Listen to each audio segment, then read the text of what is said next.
Chers amis, dans la pénombre, vous l'avez remarqué, le violet du temps du carême, le violet pénitentiel, le violet de l'espérance, le violet qui évoque l'aube avant le lever du soleil, ce violet de la nuit qui termine, s'éclaircit déjà des lueurs de la venue du soleil de justice, des lueurs de Noël. C'est pour ça que je suis aujourd'hui en rose, troisième dimanche de l'Avent, dimanche dit de Gaudete. Réjouissez-vous dans le Seigneur, réjouissez-vous car il est proche. Le dimanche de la joie. Parlons un peu de cette joie. J'aimerais qu'on retrouve un peu notre cœur d'enfant. Qu'est-ce qui nous donne de la joie? Qu'est-ce qui me met en joie à l'approche de Noël? Je vous avoue que ce ne sont pas que des grandes considérations théologiques. J'ai une joie très primaire, une joie très enfantine. Ma joie, c'est de vous voir illuminé par ces petites bougies dans le noir. Ma joie, c'est de penser au beau sapin de Noël qu'il y avait dans le salon de ma grand-mère. Est-ce que vous connaissez le sapin de Noël? Est-ce que vous savez à quoi correspond le sapin de Noël? Ma grand-mère m'expliquait, parce que j'avais envie, il y avait des chocolats, et puis il y avait des petites paroles de Dieu sur les branches du sapin. Et on se précipitait tous pour les prendre. Et elle nous disait, pas tout de suite. C'est comme l'arbre dans la Genèse. Celui qui veut le saisir pour lui tout de suite va le perdre. Le sapin, il te sera donné à Noël, parce que ce sapin, c'est l'arbre de vie dont Adam et Ève s'étaient coupés au matin de la création lorsqu'ils avaient saisi l'arbre de la connaissance, se coupant ainsi de Dieu. Eh bien, en Jésus, l'arbre de vie nous est rendu. Et donc à Noël, on mangeait des fruits de l'arbre de vie et on voyait que c'était très bon, qu'il y avait de quoi nourrir notre corps avec du bon chocolat et notre âme avec des paroles de Dieu qui l'établissaient. Voilà une manière, voilà le génie de l'Église, voilà le génie à travers les siècles de ce qu'on a appelé la spiritualité populaire avec un peu de dédain, qui n'est qu'une spiritualité véritablement incarnée. Dieu nous rejoint à travers tous ces rites. Le génie de saint François d'Assise au XIIIe siècle, qui veut que l'incarnation soit rendue vraiment palpable à travers ces crèches vivantes, l'invention de la crèche, et chacun des enfants qui avance un santon, qui avance un mouton. Eh bien, c'est plus parlant que tous les grands discours. Et ça a le don d'éveiller la joie spirituelle liée à la venue d'un grand événement. J'aimerais que nous retrouvions notre cœur d'enfant et que nous voyions qu'il y a un grand obstacle dans notre société actuellement contre le réveil de ce cœur d'enfant, contre le Gloria qui va être chanté avec les anges pendant la nuit de Noël et qui a le don de toucher notre cœur à des profondeurs inconnues. Eh bien, le grand obstacle, c'est cette espèce de culture cancel, comme on dit, où il faudrait avec une mauvaise joie, avec une espèce de rage un peu jalouse, faire disparaître tout ce qui a été notre tradition chrétienne depuis des millénaires. La tradition chrétienne dans ce qu'elle a de plus humain, dans ce qu'elle a de plus proche, de plus beau, de plus vivant.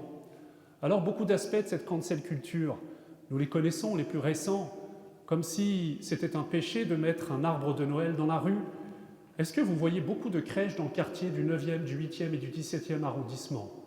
Moi, j'ai vu des Bouddhas chez Ikea.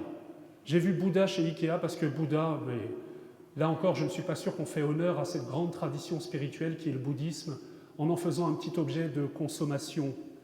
Mais justement, c'est cette culture qui ne voit rien de grand, de beau dans ces petits gestes qui enchantent notre quotidien, dans ces petits symboles qui enchantent notre quotidien et qui ont le don de faire rentrer la joie tout doucement dans le plus profond de notre cœur.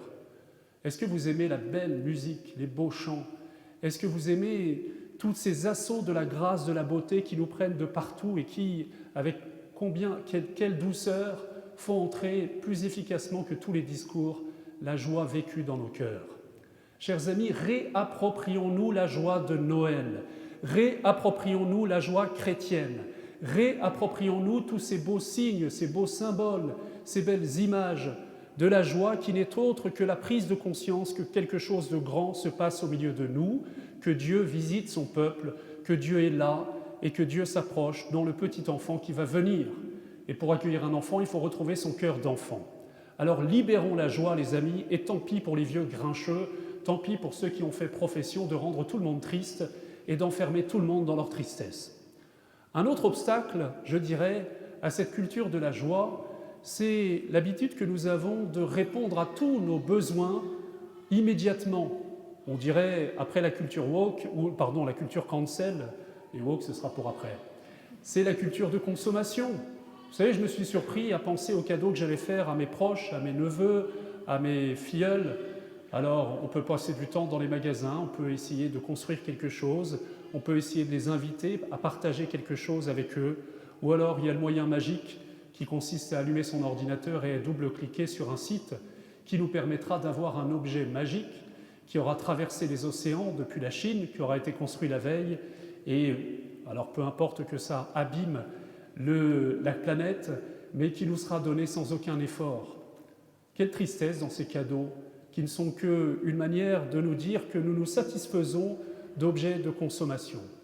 Nous avons pris l'habitude de satisfaire immédiatement tous nos désirs, toutes nos pulsions, et ce faisant, nous avons du mal à attendre. Et toute grande chose se mérite d'une certaine façon et intègre la dynamique du désir. J'ai besoin de désirer, j'ai besoin d'attendre. Je vais réveiller encore votre cœur d'enfant et vous faire souvenir à tous d'une grande joie, une des plus grandes joies des enfants. La plus grande joie liée aux vacances, c'est pas pendant les vacances. Le plus beau jour des vacances, c'est la veille des vacances. C'est la semaine avant les vacances, quand on voit les vacances s'approcher. C'est la joie de voir s'approcher les choses. Et puis nous savons tous que le jour le plus triste, c'est le dernier jour. Eh bien, retrouvez cette joie. Nous comprenons que si nous espérons la joie, eh bien, nous devons encore plus découvrir la joie d'espérer. Il y a une joie à espérer. Espérer quelque chose qui est tellement grand qu'il ne peut pas s'obtenir immédiatement. La joie de laisser grandir en nous le désir, l'espérance de ces biens à venir.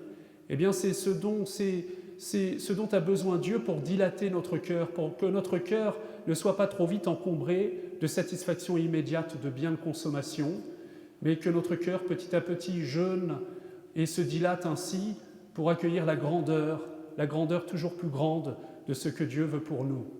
Fais-toi capacité, disait Jésus à Sainte Catherine de Sienne, et je me ferai torrent. Mais pour que tu te fasses capacité, il faut que le désir agrandisse ton cœur, que l'espérance dispose ton cœur à la grandeur des biens que je veux déverser en toi. Dieu se fait attendre, chers amis. Les grandes choses se font attendre. Les fiancés qui se préparent au mariage le savent, les vertus de l'attente, du désir, qui disent le respect de l'autre, qui disent la grandeur de ce que l'autre me donnera le jour du mariage. Chaque grande chose, et là c'est le plus grand mariage de tous, puisque c'est Dieu qui vient se donner corps, âme, tout entier, dans la crèche et par toute sa vie, il est juste que nous l'attendions, que nous le désirions, que nous lui laissions la place. Alors pour que notre joie d'espérer grandisse, qu'elle ait vraiment de la place dans notre vie, essayons de contrer un peu cette fausse joie qui l'engloutit, cette espèce de joie clinquante que nous voyons dans les magasins, cet appel à la surconsommation. Nous avons congédié Saint-Nicolas pour faire apparaître le Père Noël, que c'est triste. Et puis, par pitié, vous ne dites pas magnifique décembre, vous ne dites pas bonne fête de fin d'année, vous dites joyeux Noël et que le Seigneur vous bénisse.